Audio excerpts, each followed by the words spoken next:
lalaki. Siyempre ikaw yung lalaki. Oo. Yung isa, di ko alam kung kami yung ka-love team or yung isa naman ka-love triangle namin. Siguro, Enrique. Gusto ko tumakasal. Enrique yan?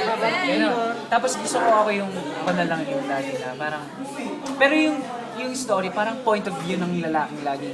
Siya yung nasasaktan, siya yung iniiwan, love triangle sila. Sobrang mahal niya yung babae, mahal siya ng babae din. Pero nung dumating yung isa, parang iiwan na siya. Ganun yung gusto ko, parang medyo intense love triangle. Tapos Based on experience. may mama. Based on experience ba yan, Echo? Wala. Tapos drama talaga. Si Meg talaga gusto mo maging katrabaho. Huwag mo. Bakit? Bakit si Meg talaga? Yan nga, magaling nga daw. Si Meg, Binibidyo mo, lalaki ulo niyan. Lalaki ulo ni Mel.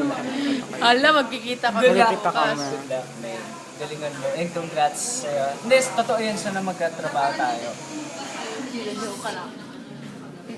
bakit? Ah, talaga.